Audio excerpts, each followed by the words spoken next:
Hello, hello, everyone. Welcome back to the show. Do you ever wonder when it's time to let certain people out of your life, when to say goodbye and move on? I know this is a hard subject for people because it can be really painful, right? But today we're going to go into when it's time to fire your friends and hire new ones. All right, this may sound harsh, I know, but the truth is when you choose to grow, sometimes people in your life don't. They go, I am not moving. I am not moving. I'm not changing. I'm not shifting. I'm not growing. And you are on a path of growth. Most likely you are because you're listening to this channel. So I know that you are. But when you want to move and you want to grow and you want to shift, sometimes that change can be so painful because you start to move and elevate, and that people in your life, these can be friends, family members, uh, this can even be your intimate partner. And it's a time when that shift can start to get painful because you start to notice it more. It's not hard when you don't notice. Like, it's, that saying ignorance is bliss. Well, that's true. It's very true. But when you start to see things, you can't unsee them. And so you start to notice things when you shift and you change and you grow.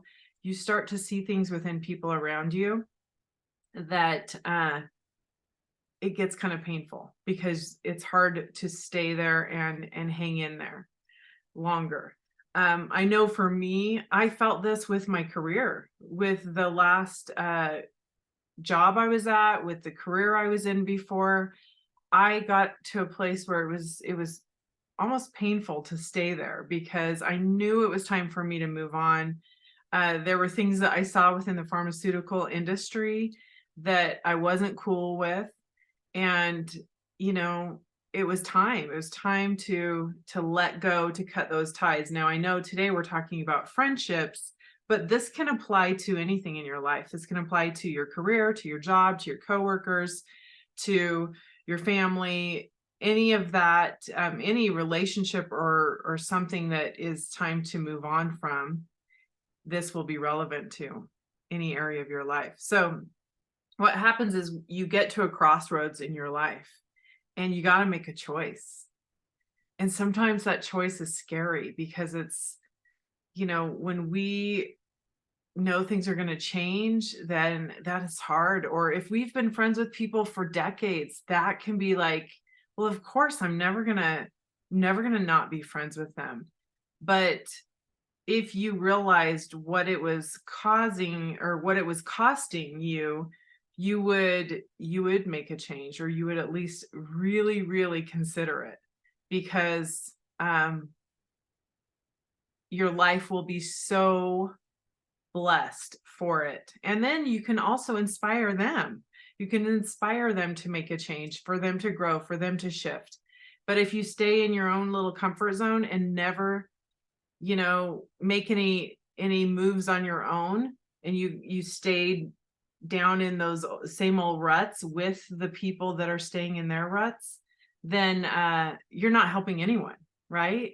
So I know that it can also feel really painful because when you feel like you're judging others, or you feel like you're leaving them behind, or you feel like, I'm growing and I'm seeing these things within my people that I've been friends with for years, and it's like it almost feels terrible for you to go, well, I don't like this anymore. I don't like these things within them that that are not honoring them, and I want to move on, because that can feel really bad because it feels like you're judging them. But judgment can be good and it can be bad.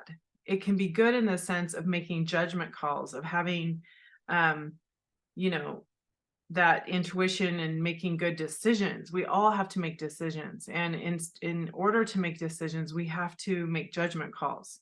And so that can be a really good thing. But you do get to that crossroads, and you get to choose, like, hey, I'm on this train and we're moving and we're going to a really awesome place. in our life, and are you coming or are you getting out? And so some of the people in your life are going to get off the train, and that's going to be hard. But today we're going to go into 3 reasons to know when it's time to make a change.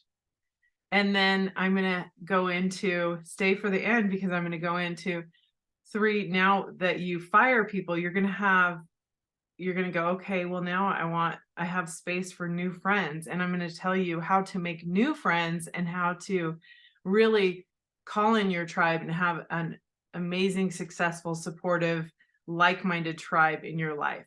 Very life-changing when we do that, right? So the first reason, going into 3 reasons to know it's time to make a change. The first reason is victim mentality. Victims hang out with victims. It's just the way it is. I used to be a victim. Like, looking back on my life, I'll totally fully own it and admit it. Like, I look back on things and I'm like, oh my gosh, Jen, you were totally rooted in victimhood. And of course I didn't know it, because when you're in it, you don't see it.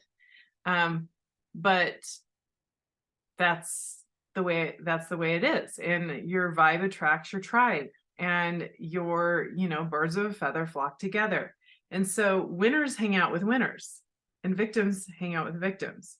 So the opposite of a victim to me is someone that takes responsibilities for their creations.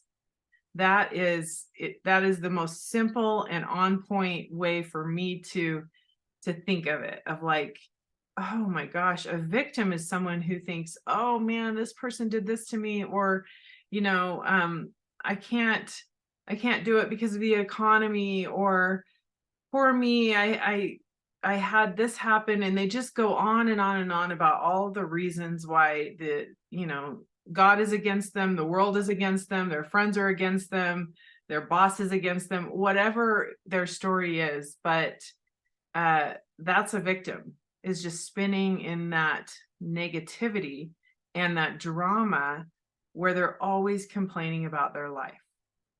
Is there someone you can think about? You most likely have someone that is coming to mind right now. And so, when we are in a space of creation, so someone who is a creator, and well, we're all creators. We all create based off of, what we have in our mind. What you think about, you bring about. But with that, if you're owning your creations, when something happens in your life, instead of going, oh my gosh, that person did that, you go, you step back and you look at it and you go, oh, okay, I can use this as a clue to what I'm creating. And you take full ownership of that. And boy, can that be frustrating. It can be so frustrating, because when you own your creations, sometimes I'm just like, I'm still creating that. And that can be frustrating, because I have studied the law of attraction and how we manifest for so long. And so I know that we create. And so I've worked on so many things. I've shifted so many areas of my life. The most important areas of my life I have shifted, and that is so awesome. And it makes me feel so happy and full of joy. The number one is my marriage and my relationship with my husband. When I was in a level of victimhood, that was a miserable marriage, because I was constantly looking to my husband to validate me. I was constantly conjuring up these things in my mind in a space of fear. I couldn't truly feel his love or trust him, because I was in victimhood.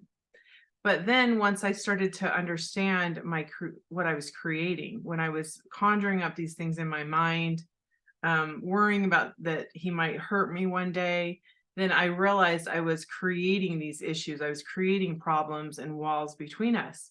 Well, when I started to shift that, then I started to see how loving and loyal and kind and amazing he is. And we started to heal together as a couple. And I think that that is the hardest area of someone's life to shift because it's so near and dear to their heart. And so I know I've shifted so many areas of my life, but every once in a while, you know, we all have things that we can constantly be working on. Nobody has every single thing they want. I don't think. I mean, some people might, but um, there's always something more and something more to call in and another layer, which is what makes the game of life fun and interesting. But um, but one story that I've really tried to work on is that I catch and I'm like, dang it, I still have that. And that is that, you know, there's not a lot of time for me. And so that's something that I work on a lot, where I have 4 children, I have a husband, I have clients, I've got a lot of people in my life. And many times, like on an I'll be like, oh, okay, I have this window of hours. And then someone will call me, one of my kids will call me, or my husband will call me, and they'll be like, hey, I forgot this. Can you bring me something to my school or to the football field or whatever? And that's just an example of how that story within me is that story that I don't ever have time for myself, is that's how it's showing up, right? So I'm giving you that as an example of, if you're in a space of victimhood, then you would be like, oh my gosh, they always need me, and you'd be pointing the finger at them. But when you're in a space of knowing that you're a creator, then you go, I still have that story. Geez, okay, let's work on this. And um, you start to shift and work on that at your pace. So that's what a creator does versus a victim. Another thing that creators do is they don't feel sorry for others either. They respect the journey. And so when they observe someone else experiencing something, they don't go, oh, poor so and so. They go, oh, that's what they want to experience now. That's their journey. I see what they're doing. And they don't take pity on other people. That's the difference in that victim mentality. So maybe you have some victim friends around you. You probably, there's probably someone coming to your mind. But I know that for me, I was a victim and I was surrounded by a lot of victims as well. And so as you shift and you change, then that starts to change too. So the second reason to know if you need to fire a friend out of your life is if they're really needy. If you have people in your life that need you, the people where they're like, oh my gosh, this happened, and they beeline it to the phone, they call you and they're like, where are you? I need you, I need you, I need you. Okay. Someone else coming to mind for you when I say that? Ask yourself, why do you allow that? Okay. Maybe this is a sister or a niece or a friend of yours that they need you and they beeline it for you when on a constant basis. Now, I get when we go through things, I am all about sisterhood. I grew up with 5 sisters, nieces, an entourage of friends around me. I love sisterhood. I love women. I have had an entourage of support in my own life, and I love that and I believe in that. But there's a difference in you having a moment of, something going on in your life. Maybe you have, you know, um, maybe one of your parents are passing away, or something's happening with one of your children that you just need some support, right?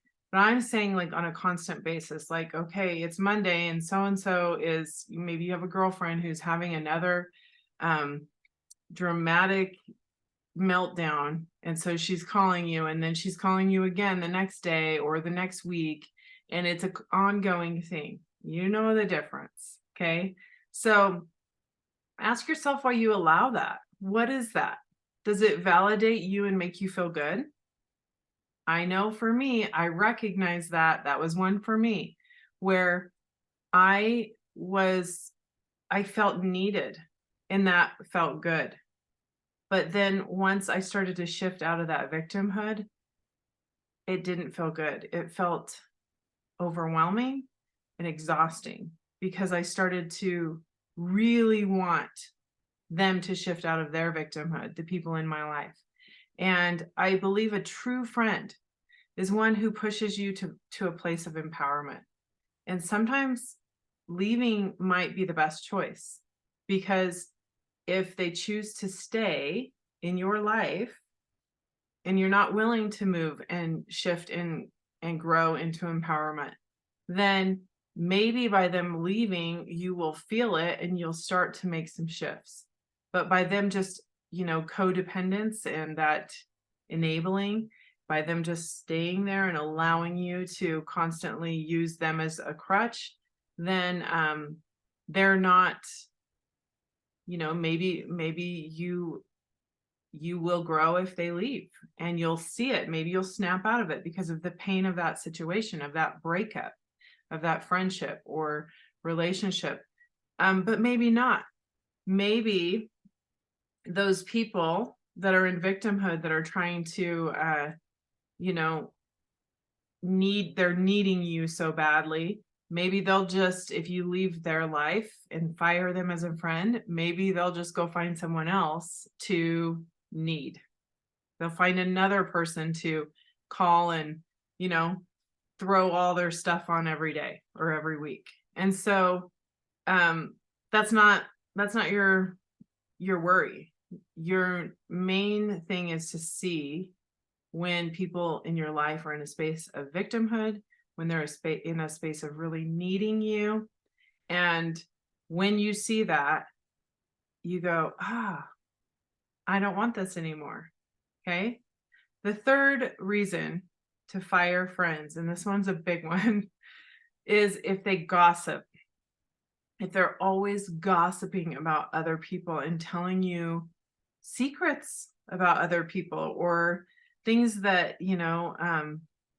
that they wouldn't say in front of that person, things that feel icky and gnarly. I always tell my kids, you always know who to trust as a friend. You always know who is a good friend, who's trustworthy, who's loyal. If they talk to you about your other friends or their other friends, then they're definitely talking about you. Okay, they're doing the same thing to you. So you are not the exception to someone's character, ever. Okay, you are not the exception to someone's character. So if that's their character, where they're showing up, I've made this mistake where I thought I was the exception, because I thought certain people in my life, I was like, oh, I see how they are. I see how they are with, their husband, their friends, their siblings, all of the other people in their life. I see how they show up and how they talk about them, but that's not how they feel about me, right? I'm in a different bucket. They feel different about me. They love me, right? Well, don't they love their husband too? And don't they love their siblings and yes, they love them also, right? But that's their character. And so you're not the exception. So, that was painful at times when I found out I wasn't the exception. And that is something to teach your children. They don't want to kick it with friends that are talking about everyone else. I recently had my daughter, we went and picked up one of her friends. Her friend gets in the car, and you can learn a lot about your kids and their friends when you're driving and they're in the car and you're paying attention. Many times parents aren't, they're just zoned out listening to their music or, talking on the phone or whatever, but that's a valuable time. So pay attention and take advantage of it, of just observing, and so I'm just driving and I'm hearing conversation in the back seat, and this girl gets in the car and she automatically starts talking trash about their friend group. Tells me a lot. So obviously I didn't call her out on the carpet in the car, but later I had a conversation with my daughter and I said, hey honey, just so you know, I wouldn't share information, and I would see that at face value.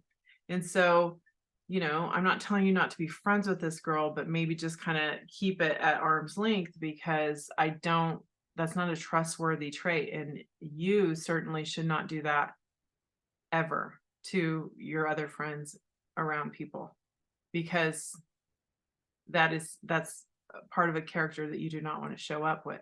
So, um, these people might be great actors in your life, and you might think you're the exception, but eventually it will show. It will show its colors, its true colors. So, you know, all you really need is you.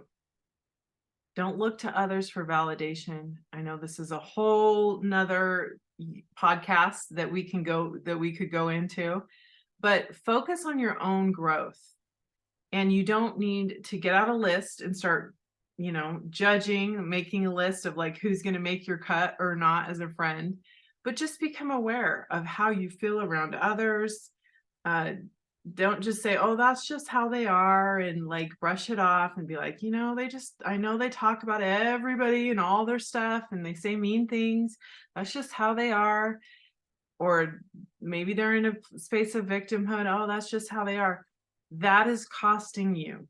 And you can, maybe like when you learn to be strong and let go of people in your life, even if it's hard, your life will change and shift and be blessed. And maybe there's not people, maybe you're not surrounded by any of these people. Most likely you are. But if you're not, that's awesome, but they might need to be fired out of your life.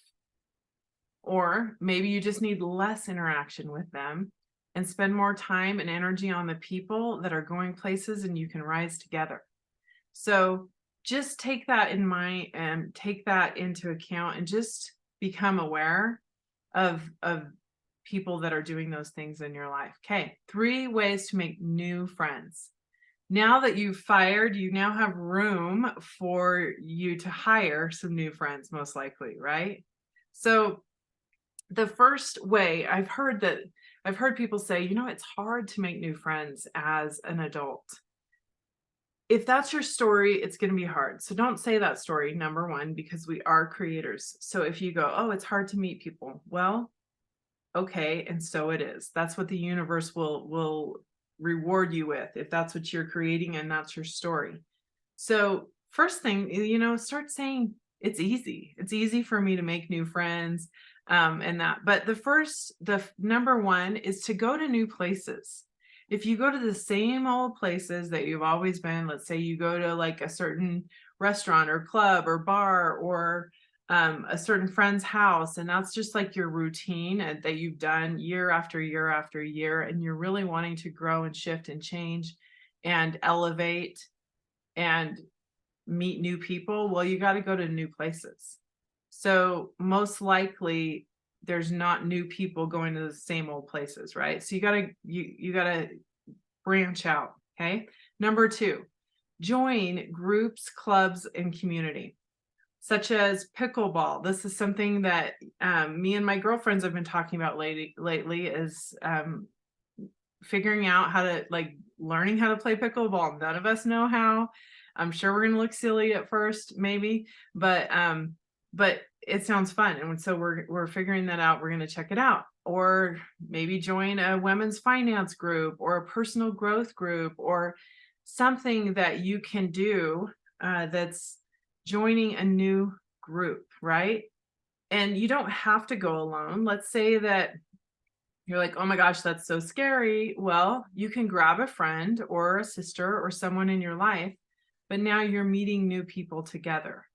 So great way to meet new people. Okay, number 3, the last one, is to get out of your comfort zone. So when you go to those places, don't be afraid to go over and introduce yourself. Like if you're at a seminar and you see some woman that smiles at you, or maybe you're a man and you branch out of your comfort zone. Don't be afraid to text someone that you admire and ask them to meet for brunch or coffee, and just talk about, hey, I admire you and I see what you're doing on social media, and I would love to get to know you better. Get out of your comfort zone. People I mean, what's the worst thing that can happen, right? They say, "Oh, I'm sorry, I'm busy right now," or they never respond. Oh, well, remember, all you need is you. Okay. So, um, so knowing that there there are ways to go branch out, and it's really honestly super easy to meet new people if that's your story. But I remember, I'm going to end with this. I remember one time, um, when my husband and I, we were really in a space of, we were desiring so much to shift our life, to change. We had gone through hell and back in our marriage of, um, just going through it and trying to figure out how to finally heal from all the things we'd gone through in our past before we ever even met each other. We were 30 years old basically when my husband and I met. And so we'd gone through a lot of stuff in our own lives individually. And so getting to that space where, I mean, it took us many years to learn and grow and really bring down our walls and trust each other. And I remember as we were in that space, um, we we had this conversation. We were like, "Hey, should we have people over this weekend?"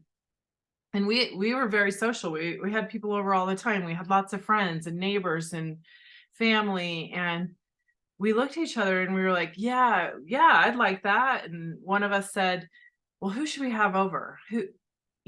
And as we contemplated, like, who are people that we want to be around right now, that have healthy relationships, that we have stuff in common, that people that talk about opportunities that are funny, that we feel inspired by." Because now that we were at that, in that space of growth, we were desiring that because that's what we wanted to do. That's what we wanted to be. And we looked around and we were like, we came up empty. We were like, we don't even know who to invite over. And so it was a space of transition for us. And so if that's where you're at right now, that's okay. Now, fast forward, we have so many opportunities. We have so many people around us that we love being around and that have great relationships that we are inspired by, that we can get together and laugh until our sides hurt. And that's awesome, right?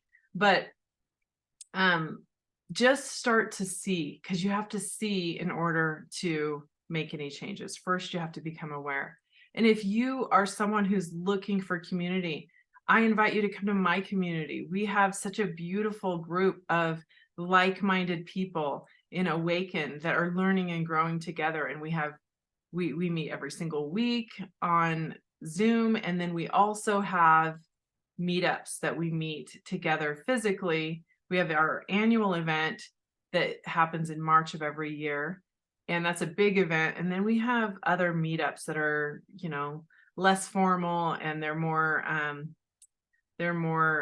kind of casual and chill. So we have one coming up in September that is a meetup. We're going to do a numerology party, and that's going to be fun. We're going to get together and we're going to eat good food, and we're going to visit and have drinks and be able to go over our numerology and learn together and tell stories and laugh and that. So click the link and come and be a part of it. If you're not local, that's okay too. You can plan on coming to the annual event. A lot of people fly in for that. I'm in Utah. And then every single week you can get to know people in the group in Awaken. So, because we meet weekly. So thanks for being here. And hopefully you learned some things. Hopefully you had some ahas, and maybe it's time to get out that list and fire someone. And you're going places. So keep going and have a fabulous week. Bye for now.